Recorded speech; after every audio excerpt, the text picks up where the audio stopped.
Hello guys, welcome back guys. അപ്പോൾ guys, maintenance ഒക്കെ കഴിഞ്ഞ് എന്തായാലും നമ്മൾ ഗെയിമിലേക്ക് കയറിയിട്ടുണ്ട് ഗൈസ്. അപ്പോൾ അവരെന്തായാലും കവർ ഫോട്ടോയൊക്കെ മാറ്റിയിട്ടുണ്ട്. മെസ്സിയുടെ യമാലിൻ്റെ ഫോട്ടോ ഒക്കെ വെച്ചിട്ട് കൊണ്ടുവന്നിട്ടുണ്ട് ഗൈസ്. നമുക്ക് മെയിനായിട്ട് നോക്കേണ്ടത് ഇതിൻ്റെ ഉള്ളിൽ എന്തൊക്കെ വന്നു എന്നാണ് ഗൈസ്. അപ്പോൾ എന്തായാലും വീഡിയോ കണ്ടുകൊണ്ടിരിക്കുന്നവർ മാക്സിമം തന്നെ ലൈക്ക് ചെയ്യുക ഗൈസ്. സബ്സ്ക്രൈബ് ചെയ്ത വീഡിയോ കാണുന്നവരുണ്ട് ഇപ്പോൾ തന്നെ സബ്സ്ക്രൈബ് ചെയ്യും. ഓക്കെ, എന്തൊക്കെ വന്നു നോക്കാം എന്തായാലും. ഓക്കെ, ലോഗിൻ ബോൺസ് കിട്ടുന്നുണ്ട്. ഓക്കെ, മെസ്സിയുടെ ഒരു കാർഡ് ഫ്രീ കിട്ടുന്നുണ്ട് ഗൈസ്. പിന്നെ അതുപോലെ തന്നെ യമാലിൻ്റെ ഒരു കാർഡ് ഫ്രീ കിട്ടുന്നുണ്ട്. ഓ ഗൈസ്, നമ്മുടെ പെലയുടെ കാർഡ് അവർ കൊണ്ടുവന്നിട്ടുണ്ട്. എന്തായാലും വേൾഡ് ക്ലാസിക്സ് എന്നൊക്കെ പറഞ്ഞിട്ട് കൊണ്ടുവന്നിട്ടുണ്ട് ഗൈസ്. പെലെ, ക്രൈഫ്, പിന്നെ പുസ്കസ്, ഇവരുടെ 3 പേരുടെ കാർഡാണ് കൊണ്ടുവന്നേക്കുന്നത്. ഓക്കെ, അങ്ങനെ ഫൈനലി നമ്മുടെ പെലെ അവർ കൊണ്ടുവന്നിട്ടുണ്ട്. വേറെ എന്തൊക്കെ നോക്കാം, എന്തായാലും നോക്കാം. പാക്കിനകത്ത് പോവുകയാണെങ്കിൽ പാക്കിനകത്ത് അവരൊരു മാനേജർ പാക്ക് അവർ കൊണ്ടുവന്നിട്ടുണ്ട്. 500 രൂപയും കൊടുത്തു കഴിഞ്ഞാൽ ഈ മാനേജർ നിങ്ങൾക്ക് എടുക്കാം ഗൈസ്. പോർച്ചുഗലിൻ്റെ മാനേജറാണ്. ഓ, ലോങ് ബോൾ കൗണ്ടറാണ് ഗൈസ്. ലോങ് ബോൾ കൗണ്ടർ 89 ഉണ്ട്. വാങ്ങിക്കണമെന്നൊക്കെ ആഗ്രഹമുണ്ട് ഗൈസ്. ഞാൻ 2026 വേണ്ടി കോയിൻ കൂട്ടി വെച്ചതാണ്. പിന്നെ നമ്മുടെ വേൾഡ് ക്ലാസിക്സ് എന്ന് പറഞ്ഞ പാക്കാണ് ഞാൻ ആദ്യം പറഞ്ഞ പാക്ക്. നമ്മുടെ പെലയുണ്ട്, അതുപോലെ തന്നെ ക്രൈഫ്, പിന്നെ പുസ്കസ് ഉണ്ട് ഗൈസ്. അപ്പോൾ എന്തായാലും കിടിലൊരു പാക്ക് തന്നെയാണ്. കറക്കണം എന്നൊക്കെ ആഗ്രഹമുണ്ട് ഗൈസ്. കിട്ടുമല്ലോ എന്നാണ് അറിയാത്തത്. കിട്ടിക്കഴിഞ്ഞാൽ നൈസായിരിക്കും ഗൈസ്. പക്ഷേ ഡീപ്പ് ലൈൻ ഫോർവേഡാണ്, ബട്ട് കുഴപ്പമുണ്ടാവില്ല എന്ന് പ്രതീക്ഷിക്കുന്നു ഗൈസ്. അപ്പോൾ എന്തായാലും അതാണ് ഒരു പാക്കിൻ്റെ കാര്യം പറയാനുള്ളത്. എന്തായാലും പെലയുടെ കാർഡ് അവർ കൊണ്ടുവന്നിട്ടുണ്ട്. പിന്നെ നമുക്ക് ജെ ലീഗിൻ്റെ ഒരു പാക്ക് വന്ന് എടുക്കുന്നുണ്ട് ഗൈസ്. ജെ ലീഗിൻ്റെ പ്രത്യേകിച്ച് ഒന്നുമില്ല. പിന്നെ നമ്മുടെ പ്ലെയർ ഓഫ് ദി വീക്കാണ്. പ്ലെയർ ഓഫ് ദി വീക്ക് അത്യാവശ്യം കുഴപ്പമില്ലാത്തൊരു പ്ലെയർ ഓഫ് ദി വീക്കിനെ ആണ് അവർ കൊണ്ടുവന്നേക്കണത്. കിടിലം പ്ലേയേഴ്സൊക്കെ ഉണ്ട് അതിനകത്ത്. നമ്മുടെ പാൽമറുണ്ട്, അതുപോലെ തന്നെ എംബാപ്പെ ഉണ്ട്, ഹക്കീമി ഉണ്ട്, പിന്നെ അതുപോലെ തന്നെ ഡിംബെല്ല ഉണ്ട് ഗൈസ്. പിന്നെ നമ്മുടെ ഗുള്ളിയറുണ്ട്. അത്യാവശ്യം കുഴപ്പമില്ലാത്തൊരു പാക്കാണ് പ്ലെയർ ഓഫ് ദി വീക്ക് അവർ ഈ പ്രാവശ്യം കൊണ്ടുവന്നേക്കണേ. കിടിലൊരു പാക്ക് തന്നെയാണ് ഗൈസ്. പിന്നെ പറയാനുള്ളൊരു കാര്യമാണ്, നമ്മുടെ കക്കയുടെ ഒരു പാക്ക് അവർ കൊണ്ടുവന്നിട്ടുണ്ട് ഗൈസ്. അപ്പോൾ നമ്മുടെ ഈ ബിഗ് ടൈം പാക്ക് എങ്ങനെയായിരുന്നോ അവർ കൊണ്ടുവന്നത്, അതുപോലെ തന്നെയാണ് അതും കൊണ്ടുവന്നേക്കുന്നത്. അത് നമുക്ക് 24-ാം തീയതിയാണ് ഗൈസ് ഓപ്പൺ ആക്കാൻ പറ്റത്തുള്ളൂ. പിന്നെ നമുക്ക് റൊണാൾഡീനോടെ ഈ പാക്കിനകത്ത് നമുക്ക് എന്തായാലും 20 ഫ്രീ സ്പിൻ കിട്ടിയിട്ടുണ്ടാവണം. എനിക്ക് ഒരു ഫ്രീ സ്പിൻ എവിടെ കണ്ട് മിസ്സായി പോയി ഗൈസ്. അതെവിടെയാണെന്ന് അറിഞ്ഞുകൂടാ. പിന്നെ ഇതിനകത്ത് അവർ ആഡ് ചെയ്ത പ്ലേയേഴ്സ് എന്ന് പറഞ്ഞാൽ റിവാൾഡോനെ ആഡ് ചെയ്തിട്ടുണ്ട്, അതുപോലെ തന്നെ ജെറാഡിനെ ആഡ് ചെയ്തിട്ടുണ്ട്, പിന്നെ നക്കാമുറ എന്ന് പറഞ്ഞൊരു പ്ലെയറിനെയും കൂടി അവർ ആഡ് ചെയ്തിട്ടുണ്ട്. അതുകൂടാതെ ഇതിനകത്ത് കുറേ ഹൈലൈറ്റിനെ കുത്തി നിറച്ചവർ കൊണ്ടുവന്നിട്ടുണ്ട് ഗൈസ്. പിന്നെ അതും പോരാനായിട്ട് 300 പ്ലേയേഴ്സിൻ്റെ പാക്കാണ്, കിട്ടുമെന്ന് ഒരു ഉറപ്പുമില്ല ഗൈസ്.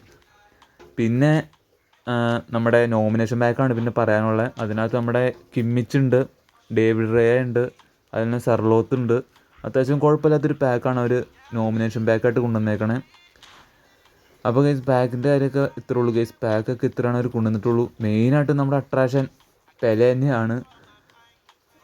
എന്തായാലും കൊള്ളാം. പിന്നെ ഒബ്ജക്റ്റീവിന് പുതിയൊരു ഒബ്ജക്റ്റീവ് അവർ കൊണ്ടുവന്നിട്ടുണ്ട് ഗൈസ്.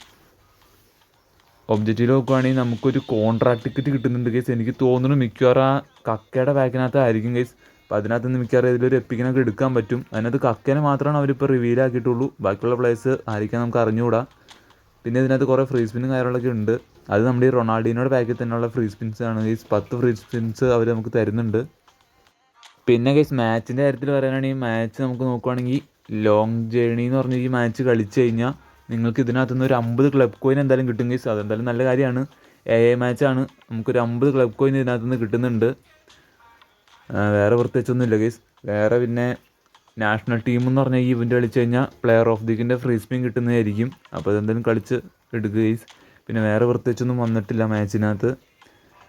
പിന്നെ നമ്മുടെ PvP മാച്ചിൽ പറയാനാണെങ്കിൽ PvP മാച്ചിൽ പെനാൽറ്റി ഷൂട്ട് ഔട്ട് എന്ന് പറഞ്ഞൊരു ഇവൻ്റ് വന്ന് എടുക്കുന്നുണ്ട്. പിന്നെ ഈ അൺലിമിറ്റഡ് എന്ന് പറഞ്ഞ ഇവൻ്റ് കളിച്ച് കഴിഞ്ഞാൽ 50 ക്ലബ് കോയിൻ എന്നും കിട്ടുന്ന പോലെ കിട്ടുന്നതായിരിക്കും ഗൈസ്. അപ്പോൾ ഇത്രയാണ് ഗൈസ് മാച്ചിൻ്റെ കാര്യത്തിലൊക്കെ പറയാനായിട്ടുള്ളൂ മെയിൻ ഗൈസ്. അപ്പോൾ നമ്മളെന്തായാലും കളിച്ച് ഫ്രീ സ്പിന്നും കാര്യങ്ങളൊക്കെ എന്തായാലും എടുത്തിട്ടുണ്ടായി. അപ്പോൾ നമുക്ക് എന്തായാലും സ്പിൻ എടുത്ത് നോക്കാം. നമുക്ക് മെസ്സിയുടെ കാർഡ് ഫ്രീ കിട്ടി, യമാലിൻ്റെ കാർഡ് ഫ്രീ കിട്ടി. അപ്പോൾ നമുക്ക് എന്തായാലും പ്ലെയർ ഓഫ് ദി വീക്ക് എന്തായാലും കറക്കി നോക്കാം ഗൈസ്. എനിക്ക് ഈ പ്രാവശ്യമെങ്കിലും നല്ലൊരു പ്ലെയർ കിട്ടുമെന്നാണ് പ്രതീക്ഷ. കഴിഞ്ഞ പ്ലെയർ ഓഫ് ദി വീക്ക് എനിക്ക് തിയാഗോ സിൽവനെ കിട്ടിയായിരുന്നു. കുഴപ്പമില്ലാത്തൊരു പ്ലെയർ ആയിരുന്നു. ഈ പ്രാവശ്യം അത്യാവശ്യം കിടിലം പ്ലേയേഴ്സിനെ വെച്ചിട്ടാണ് പ്ലെയർ ഓഫ് ദി വീക്ക് കൊണ്ടുവന്നേക്കണം. ഈ പ്രാവശ്യം കിട്ടിയില്ലെങ്കിലാണ് ഞാൻ പറയാൻ പോണേ. എന്തായാലും സ്പിൻ എടുത്ത് നോക്കാം ഗൈസ്. അപ്പോൾ എൻ്റെ ഇതിനകത്ത് മെയിൻ ടാർഗറ്റ് എംബാപ്പയാണ്. എംബാപ്പയുടെ ഒരു റിയൽ മാഡ്രിഡ് വെർഷൻ പോലും എൻ്റെ ഇല്ല ഗൈസ്. പിന്നെ ഗുല്ലിയർ ഓർക്കസ്ട്രേറ്ററാണ്, എനിക്ക് വേണമെന്നില്ല. എംബാപ്പയാണ് ഗൈസ് എൻ്റെ മെയിൻ ടാർഗറ്റ്. എംബാപ്പനെ കിട്ടിക്കഴിഞ്ഞാൽ കൊള്ളാം. അതുപോലെ തന്നെ ഡിംബെല്ലേനെ കിട്ടിക്കഴിഞ്ഞാലും കൊള്ളാം ഗൈസ്. ഡിംബെല്ലെ എൻ്റെ ടാർഗറ്റാണ്. ക്രിയേറ്റീവ് പ്ലേ മേക്കറാണ് ഗൈസ്. അപ്പോൾ എംബാപ്പയും ജിംബലിയാണ് ഗൈസ് എൻ്റെ ടാർഗറ്റ്. പിന്നെ പാൽമറിനെ വേണമെന്നില്ല, എൻ്റെ ഉണ്ട് ഗൈസ്. ഒരു 101 ഒരു കാർഡ് എൻ്റെ ഇരിക്കുന്നുണ്ട്. അപ്പോൾ എൻ്റെ ടാർഗറ്റ് എന്തായാലും എംബാപ്പെ ആൻഡ് ഡിംബലിയാണ്. കിട്ടുമല്ലോ എന്ന് എന്തായാലും നോക്കി നോക്കാം ഗൈസ്. അപ്പോൾ നിങ്ങൾക്ക് ആരാണ് ഈ പ്ലെയർ ഓഫ് ദി വീക്ക് കിട്ടിയെന്ന് വെച്ചാൽ കമൻറ്റ് ചെയ്യുക. അപ്പോൾ നമുക്ക് എന്തായാലും ആരെ കിട്ടുമെന്ന് നോക്കാം ഗൈസ്. കൊനാമി പ്ലീസ് ടാർഗറ്റിനെത്താ എംബാപ്പനെ തന്നേക്ക്. അപ്പോൾ നമുക്ക് എന്തായാലും നോക്കാം ഗൈസ്, ഈ പ്രാവശ്യം എന്താവുമെന്ന് അറിയില്ല. എന്തായാലും ഞാൻ സ്പിൻ എടുത്തിട്ടുണ്ട്. Her we go. ആരാ നോക്കാം എന്തായാലും, ആരാ നോക്കാം. ഗൈസ് ഉള്ളിലും കളറില്ല പുറമേയും കളറില്ല ഗൈസ്. ഇത് മിക്കവാറും തേപ്പായിരിക്കും ഗൈസ്. Konami please target. ഞാൻ പറഞ്ഞ പോലെ തന്നെ ഗൈസ്, കൊനാമി നമ്മളെ വട്ടത്തിൽ നമ്മളെ തേച്ച് വിട്ടിട്ടുണ്ട്. എടാ എന്തിനാണ് എനിക്ക് ഈ ഗോൾ കീപ്പറിനൊക്കെ തരുന്നത്? ഞാൻ പറയുന്നത് നിങ്ങൾ കേൾക്കുന്നുണ്ടോ? എനിക്ക് വേണ്ടത് എംബാപ്പയാണ്. എടാ ഇത് ഏറ്റവും അടിയിൽ കിടക്കുന്ന പ്ലേയേഴ്സിനൊക്കെ എടുത്ത് തരുന്നടാ. എന്ത് കഷ്ടമാണ് കൊനാമി കേസ്. അപ്പോൾ ആ പാക്ക് അങ്ങനെ തീർന്നിട്ടുണ്ട്. അതിൻ്റെ കാര്യത്തിൽ എന്തായാലും ഒരു തീരുമാനമായിട്ടുണ്ട് കേസ്. അപ്പോൾ മെയിനായിട്ട് നമ്മുടെ ഈ പാക്കാണ്, റൊണാൾഡീനൊക്കെ ഉള്ള പാക്കാണ് കേസ്. അപ്പോൾ ഇതിനകത്ത് 10 ഫ്രീ സ്പിൻ കൂടി നിങ്ങൾക്ക് ഒബ്ജക്റ്റീവിനകത്ത് നിന്ന് കിട്ടുന്നതായിരിക്കും. ഞാൻ എന്തായാലും അതിൻ്റെ വീഡിയോ സെപ്പറേറ്റ് ആയിട്ട് എന്തായാലും ഇടാം കേസ്. അപ്പോൾ ബൈ കേസ്, ബൈ.